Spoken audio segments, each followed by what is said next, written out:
আসসালামু আলাইকুম রহমতুল্লাহ। প্রায় আপনারা এসএমএস দিয়ে বলেন যে বিয়ের জন্য পাত্র আসে, পাত্রী আসে, বা বা আমরা দেখতে যাই বা আমাদেরকে দেখতে আসে, এরপরে আর বিয়েটা গড়ায় না।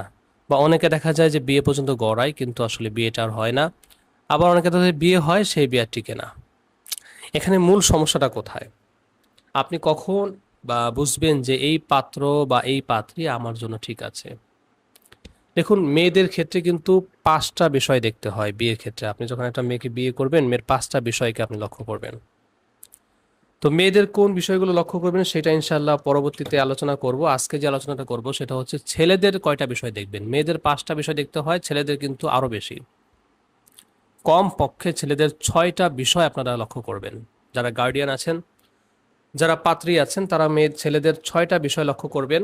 এই ৬টা বিষয় যদি ছেলের মধ্যে পান, ইনশাআল্লাহ বুঝতে হবে যে এই ছেলেটা সোনায় সোহাগা।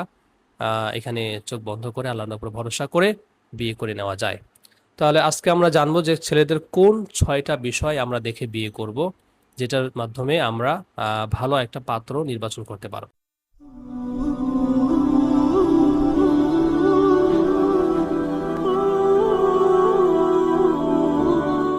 প্রথম নাম্বারে যে বিষয়টা আমরা ছেলেদের খেয়াল করব সেটি হচ্ছে একটা ছেলের মোরালিটি কেমন, নৈতিকতা কেমন, আদর্শ কেমন, নীতি কেমন।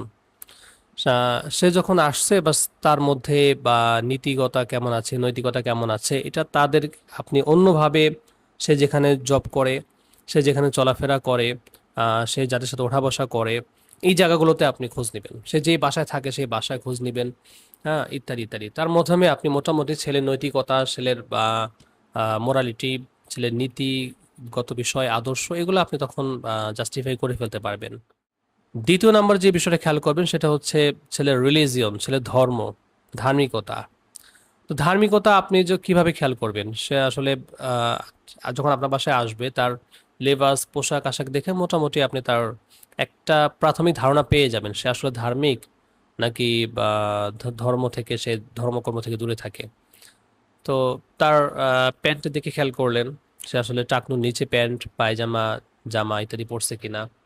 তার মাথার চুলের দিকে তাকালেন, চুল কেমন কাটা, চুল কি সুন্নতি তরিকায় কাটা, চুল কি ভদ্র তরিকায় কাটা, নাকি বা আউল ফাউল নায়ক গায়ক হিরো এদের মতো খেলোয়াড় এদের মতো কাট দেওয়া।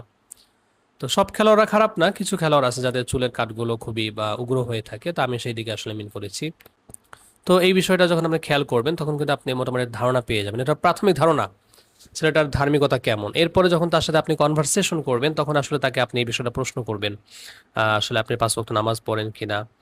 তো সেক্ষেত্রে সে যদি উত্তর দেয় যে হ্যাঁ পড়া হয়, ব্যস্ততার কারণে মাঝে মধ্যে মিস যায় পড়া, এটা কিন্তু আসলে নেগেটিভ।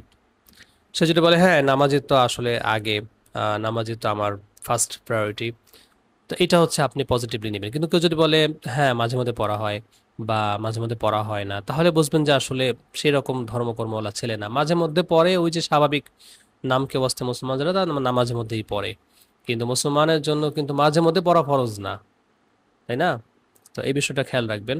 আর আরেকটা বিষয় হচ্ছে আপনার বাসায় সে যেই পিরিয়ডে ছিল, যে যতটুকু সময় ছিল, ওই সময়ের মধ্যে কোনো নামাজের ওয়াক্ত হয়ে গেলে সে কি নামাজের জন্য মসজিদে গিয়েছে কিনা, বা নামাজের জন্য বা মসজিদ দূরে হয়ে থাকে বা অচেনা জায়গা, এখানে মসজিদ না তালাশ করে সে ঘরেই যায় নামাজ খুঁজে নামাজ পড়ে নিয়েছে কিনা, ইত্যাদি ইত্যাদি বিষয়গুলো।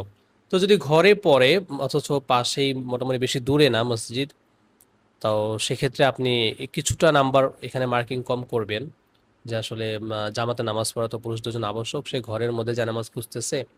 আর মসজিদের বিষয়ে সে মোটামুটি কোনো মেহনত করেনি, মসজিদ কোথায় যা বা আশপাশে মসজিদ আছে কিনা ইত্যাদি ইত্যাদি। তো সেক্ষেত্রে আপনি কিছুটা মার্কিং কম করবেন, কিন্তু ওই পক্ষ থেকে ভালো যারা মসজিদের নামও নিল না, নামাজের নামও নিল না, ওয়াক্ত চলে গেল খাওয়া দাওয়া দেখার সময়। তো এই বিষয়টা খেয়াল রাখবেন। তৃতীয় বিষয় হচ্ছে গার্ডিয়ান যারা রয়েছে তারা খেয়াল করবে বা মেয়ে আসলে ছেলেকে পছন্দ করছে কিনা। যারা পাত্রী রয়েছেন তারা আসলে তার সাথে আপনার থাকতে হবে।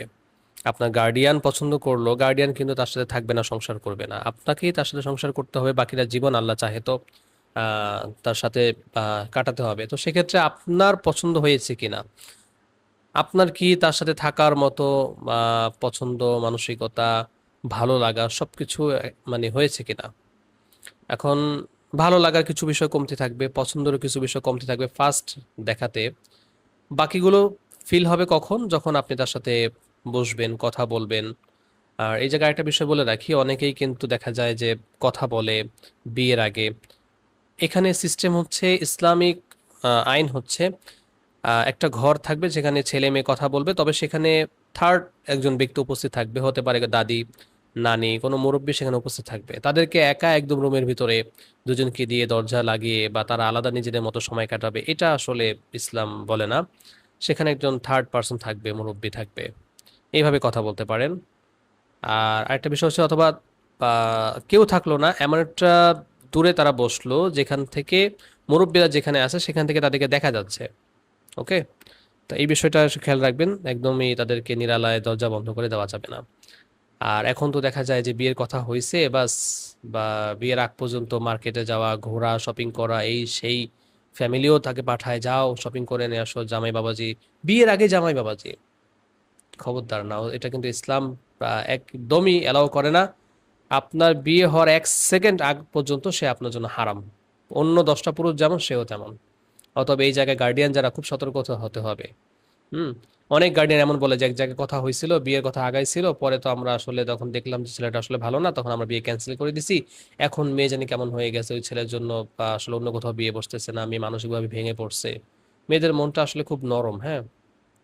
আমি তো বলি যে কাঁচ যেমন, কাঁচ যদিও শক্ত দেখা যায় উপর থেকে, কিন্তু ওটা পড়ে গেলে কিন্তু চুরমার হয়ে যায়। এটাকে আপনি জোড়া লাগালেও চিহ্নটা থেকে যায়, দাগটা থেকে যায়।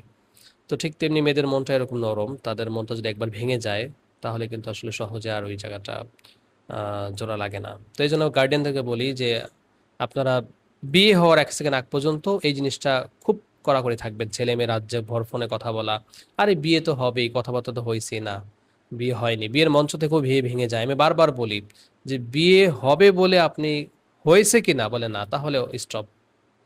হ্যাঁ, এটা আসলে একজন একজনকে বুঝতে হবে, এই আন্ডারস্ট্যান্ডিং ঠিক হইতে হবে। এইসবের নামে আসলে বা নোংরামি বা এই ধরনের ইসলামের বাহিরের কোনো কাজ আপনারা করতে পারেন না।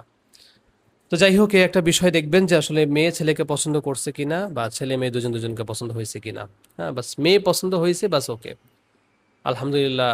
অনেক গার্ডিয়ান দেখেছি যারা ইসলাম অনুশাসন মেনে চলে, মেয়েকে বলছে তোমার পছন্দ হয়েছে আম্মা, মেয়ে যদি মুখে ফুটে বলছে হ্যাঁ বাবা ওকে, অথবা চুপ করে রয়েছে, তো যেটা চুপ থাকাও কিন্তু অনেক সময় সম্মতির লক্ষণ, মেয়েরা লজ্জায় হয়তো বা বলে না, তো মা গিয়ে জিজ্ঞাসা করবে, মার সাথে মেয়েরা অনেক সময় ফ্রি থাকে।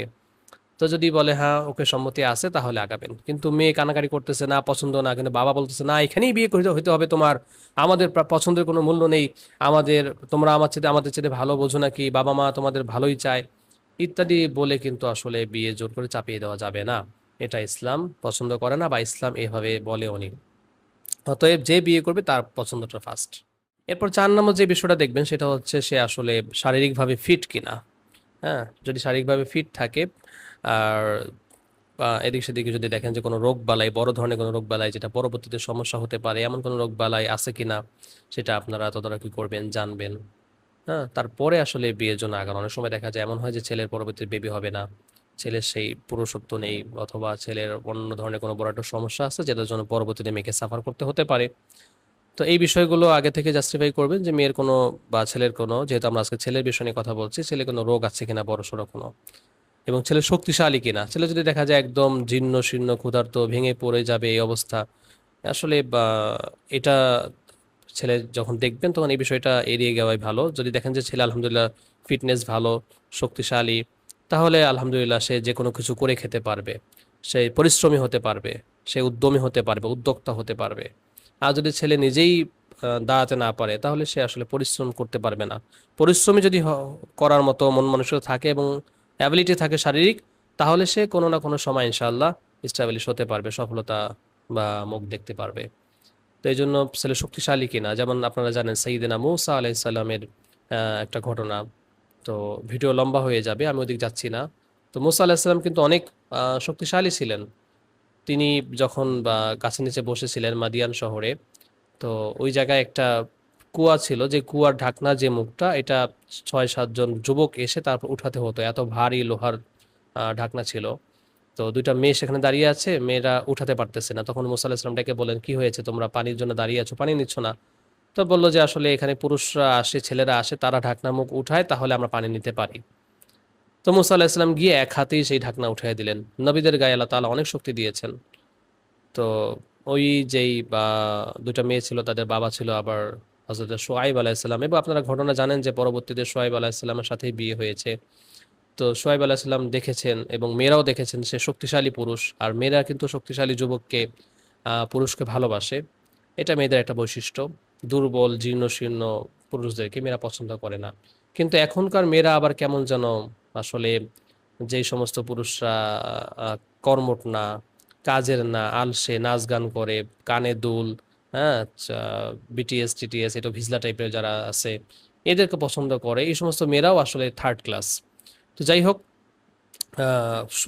শক্তিশালী পুরুষ দেখে, ফিট, ঠিক আছে, সব দিক থেকে ফিট, আনফিট না এরকম পুরুষ দেখেই বিয়ে করাটা, এটাও কিন্তু অন্যতম একটা পুরুষদের গুণের মধ্যে অন্যতম। আপনারা এটাও বিয়ের আগে দেখবেন। 5 নম্বরে যে বিষয়টা, সেটা হচ্ছে আমিন, বিশ্বস্ততা। এই যে এই পুরুষটা আপনাকে বিয়ের জন্য আসছে, তাদের মধ্যে বিশ্বস্ততা কতটুকু আছে, তার মধ্যে বিশ্বস্ততার জায়গাটা কতটুকু, সে কি বিশ্বস্ত কিনা। তো বিভিন্নভাবে ট্রাই করতে পারেন। আমি ওইভাবে বলতেছি না, আপনারা অনেক জানেন আসলে কিভাবে একটা মানুষকে বিশ্বস্ত কিনা ট্রাই করা যায় বা খোঁজ নেওয়া যায়। তো ছোট একটা পয়েন্ট বলে দেই, সেটা হচ্ছে কোনো একজন, আমি নাম বলছি না, কোনো একজন বিয়ের আগে যা অপর পক্ষকে যা আমিন কিনা সেটা যাচাই করার জন্য তার ফোনের মধ্যে 5,000 টাকা লোড দিছে, বা আপনার যদি অ্যাবিলিটি না থাকে আরো কম দিলেন, 1,000, 500। তো দিয়ে বলবেন কিছুক্ষণ পরে ফোন দিয়ে, ভাইজান এটা তো আসলে আমাদের ভুলে চলে গেছে এই নাম্বারে, আপনি যদি টাকাটা রিটার্ন করে দিতেন উপকৃত হতাম। তো যদি দেখেন রিটার্ন করে দিয়েছে, তাহলে আলহামদুলিল্লাহ, সুম্মা আলহামদুলিল্লাহ, সে অবশ্যই বিশ্বস্ত, আমানতদার, এবং সে আলহামদুলিল্লাহ ভালো মানুষ। কিন্তু যদি দেখেন ফোন অফ, কিন্তু যদি দেখেন যে আপনাকে নয় ছয় করে ঘোরাচ্ছে, দিচ্ছে না, তাহলে হয়তো আপনার টাকাটা লস হবে, বাট আপনি কিন্তু বড় ধরনের একটা খারাপ মানুষের হাত থেকে বেঁচে যাবেন। সেটা মেয়ে পক্ষ হোক, ছেলে পক্ষ হোক, এই বিষয়টা খেয়াল রাখবেন। এইভাবে আপনার জাস্ট, বা অন্য কোনো পদ্ধতিতেও জাস্টিফাই করতে পারেন। আমি তো জাস্ট একটা ওয়ে বললাম। তো এইভাবে আপনি বিশ্বাস তো, তার আমানতদারিতা আপনি চেক করবেন। যদি দেখেন আমানতদার, যদি দেখেন শক্তিশালী, যদি দেখেন ধার্মিক, যদি দেখেন ভালো মানুষ, সুস্থ মানুষ, এবং সে খারাপ কোনো অভ্যাস নেই, মেয়েও ছেলেকে পছন্দ করছে, ছেলেও মেয়েকে পছন্দ করছে, আলহামদুলিল্লাহ। সম্পদ কি আছে কম বেশি, সেটার বিষয় আমি পরে আলোচনা করতেছি। মোটামুটি এই দিক থেকে যদি ওকে হয়ে থাকে, তাহলে আলহামদুলিল্লাহ সামনে আগাবেন। আর 6 নম্বর যে বিষয়টা, সেটা হচ্ছে কুফু। কুফুটা কিন্তু ইসলামে খুবই জরুরি। অনেকেই কুফু বিষয়টা জানে না। কুফু জিনিসটা কি? কুফু হচ্ছে সমতা। কেমন সমতা? ধরেন একটা মেয়ে প্রধানমন্ত্রীর মেয়ে, আর ছেলে হচ্ছে ড্রাইভার, সে প্রধানমন্ত্রীর ড্রাইভার। এখন ছেলে মেয়ে রিলেশন করে, ইসলামী আইন তো নেই আমাদের সমাজে, পরিবারের মধ্যেও নেই, কোথাও নেই, বাস যার কারণে এদের মধ্যে এই সম্পর্ক হয়েছে, এরা পালিয়ে বিয়ে করে নিছে। তাহলে কি কুফু ঠিক হইলো? কুফু হইলো না। মেয়ে হইলো সেই আকাশে, ছেলে হইলো একদম নিচের দিকে। আবার শিক্ষাগত বিষয়, যেমন ধরেন মেয়ে হচ্ছে মাস্টার্স পাস, ছেলে কিছুই নিজের নামও লিখতে জানে না, আবার ছেলে মাস্টার্স পাস, হ্যাঁ, মেয়ে নিজের নামও লিখতে জানে না, এগুলো কিন্তু আসলে কুফু মিল না। যার কারণে বিয়ের পরে সমস্যাগুলো কিন্তু হয়, এই বিয়েগুলো ভেঙে যাওয়ার পসিবিলিটি থাকে অনেক। এই জন্য ইসলাম বলেছে কুফুটা মাস্ট আপনাকে দেখতে হবে। 19-20 হতে পারে, 18-20 হতে পারে, কিন্তু 10-20 এটা হবে না। এত পার্থক্য হওয়া যাবে না, হ্যাঁ। ছেলে যদি মাস্টার্স মাস্টার্স পাস হয়, ছেলে যদি মাস্টার্স পাস হয়, তাহলে মেয়েকে কমপক্ষে ইন্টার, হ্যাঁ, অনার্স করা হতে হবে। কিন্তু মেয়ে যদি একদম 2 পাস, 3 পাস, 5 পাস হয়, তাহলে কিন্তু আসলে এই জায়গাটা যাবে না। একটা পর্যায়ে কিন্তু মেয়ে নিজেও লজ্জিত হবে ছেলের সাথে চলতে গেলে, ছেলেও কথায় কথা অপমান করে দিতে পারে, তখন কিন্তু ইগোতে লাগবে। একটা পর্যায়ে কিন্তু সংসার ভেঙে যাওয়ার পর্যায়ে চলে যাবে। আবার দেখা যায় মেয়েরা অনেক ধনী, ছেলে অনেক গরিব, সেক্ষেত্রেও কিন্তু বিয়ের পরে সমস্যা হবে। আমি তো বলি যে এমন মেয়েকে বিয়ে করেন যেই মেয়ে তার বাবার বাড়িতে বছরে যদি 5টা জামা পায়, আপনার কাছে যদি বছরে 6টা জামা পায়, 7টা জামা পায়, সে বলবে আলহামদুলিল্লাহ। কিন্তু মেয়ে যদি বাবার বাড়িতে এমন হয় যে খুব আনন্দে ছিল, খুব আরামে ছিল, খুব আয়েসে ছিল, প্রতি মাসে মাসেই 5-7টা জামা কিনেছে, ফেসবুকে রিলস করতে করতে স্ক্রলের মাঝে যখন দেখছে যে কোনো জামার অ্যাড আসছে, অর্ডার দিয়ে দিছে, হ্যাঁ, এইভাবে যদি সে বড় হয়ে থাকে তাহলে আপনার কাছে এসে যদি বছরে 6টা 7টা জামা পায় তাহলে সে হ্যাপি হবে না। তখন সে কথায় কথা বলে দিবে যে আপনার ঘরে আসাটাই বা তোমার সংসারে আসাটাই আমার জীবনে সবচেয়ে বড় ভুল ছিল। এভাবে কিন্তু আসলে সংসার পতনের দিকে চলে যায়। তো এই জন্য আসলে কুফুটা খুবই গুরুত্বপূর্ণ। এই কয়েকটা বিষয় যদি আপনারা মেনটেন করে বা বিয়ের বিষয়গুলোতে সামনে আগান, আশা করি ইনশাআল্লাহ দাম্পত্য জীবন সুখের হবে, শান্তির হবে, এবং আপনাদের গর্ভ থেকে বা আপনাদের পরিবার থেকে যেই বাচ্চা সন্তান দুনিয়াতে আসবে সেও ইনশাআল্লাহ একজন ভালো মানুষ হবে, দেশপ্রেমিক হবে, আল্লাহ প্রেমিক হবে, রসুল প্রেমিক হবে, ইসলামের জন্য কিছু করবে এমন সন্তান। কিন্তু যে এই বিষয়গুলো মেনটেন করে বিয়ে করবে না, এই মাধ্যমে যে সন্তান আসবে তাদের মাধ্যমে ইসলামের আসলে তেমন কোনো উপকার হবে না বলেই মনে হয়। তারপর আল্লাহ তাআলা যদি চান তাহলে হতে পারে, সেটা অন্য বিষয়। যা যা আলোচনা করলাম, আশা করি যাদের প্রশ্ন ছিল তারা এই বিষয়গুলো ক্লিয়ার হয়েছেন। আরও যদি কোনো প্রশ্ন থাকে ইনশাল্লাহ করবেন। কে কোন বিষয়ে জানতে চান ইনশাল্লাহ কমেন্ট করে জানাবেন। কারো যদি কোনো ব্যক্তিগত কোনো প্রশ্ন থাকে ইনশাল্লাহ আমার বা কমেন্টের মধ্যে ডেসক্রিপশনে নাম্বার দিয়ে দিব, হোয়াটসঅ্যাপ নাম্বার, সেখানে যোগাযোগ করতে পারেন। আর আমার মাদ্রাসার জন্য দোয়া করবেন। মাদ্রাসার অনেক জরুরত রয়েছে, অনেক প্রয়োজন রয়েছে। যারা সদকা করতে চান, দান করতে চান, আমার মাদ্রাসায় করতে পারেন। আল্লাহ তাআলা যেন মাদ্রাসাকে কবুল করেন, মাদ্রাসাকে যেন আল্লাহ তাআলা দিনের একটা মার্কাজ হিসাবে কবুল করেন। এই মাদ্রাসার মাধ্যমে যেন গোটা পৃথিবীতে ইসলামের হাওয়া চালু হয়, শান্তি চালু হয়, সেই জন্য দোয়া করবেন। আল্লাহ তাআলা যেন দারুল উলুম দেওবন্দের মতো, মদিনা ইউনিভার্সিটির মতো আরও বড় বড় পৃথিবী বিখ্যাত যে মাদ্রাসাগুলো রয়েছে, মাদারিসগুলো রয়েছে, এগুলোর মতো যেন আল্লাহ তাআলা এই প্রতিষ্ঠানকেও কবুল করেন। কেউ যদি দান সদকা করতে চান, সহযোগিতা করতে চান, ইনশাল্লাহ নিচে কমেন্টে আমার নাম্বার দেওয়া থাকবে, হোয়াটসঅ্যাপ, সেখানে যোগাযোগ করবেন। খাস করে দোয়া করবেন, আপনাদের দোয়াই সবচাইতে বড় সম্বল, সবচাইতে বড় হাতিয়ার। আমি অধম, আমার কোনো যোগ্যতা নেই, আমি গুনাহগার, আমার কোনো যোগ্যতা নেই। আল্লাহ তাআলা আমার মাধ্যমে, আল্লাহ তাআলা যেন আমাকে যোগ্যতা দিয়ে আমার মাধ্যমে আল্লাহ তাআলা এই প্রতিষ্ঠানকে কবুল করেন। আপনাদেরকে সাথে নিয়ে যেন এই প্রতিষ্ঠানকে অনেক বড় করতে পারি। প্রতি বছর যেন শত শত হাফেজ কোরআন, প্রতি বছর যেন শত শত আলেম, হাক্কানি রব্বানি প্রতিষ্ঠান থেকে বের হয়। সেই জন্য আপনাদের কাছে খাস দোয়া চাই। আমি গুনাহগারের জন্য দোয়া করবেন, আল্লাহ তাআলা যেন আমাকে গুনাহ থেকে মুক্ত রাখেন, এবং এই প্রতিষ্ঠানের জন্য আল্লাহ তাআলা আমাকে কবুল করেন। এই প্রতিষ্ঠানের উসিলায় আপনাদেরকে, আমাদেরকে সবাইকে যেন মাফ করে দেন। যে যে নিয়তে দান করতেছে আল্লাহ তাআলা যেন প্রত্যেকের দানকে কবুল করেন। এই দোয়া দরখাস্ত রেখে আজ এখানে বিদায় নিচ্ছি। আসসালামু আলাইকুম ওয়া রাহমাতুল্লাহি ওয়া বারাকাতুহু।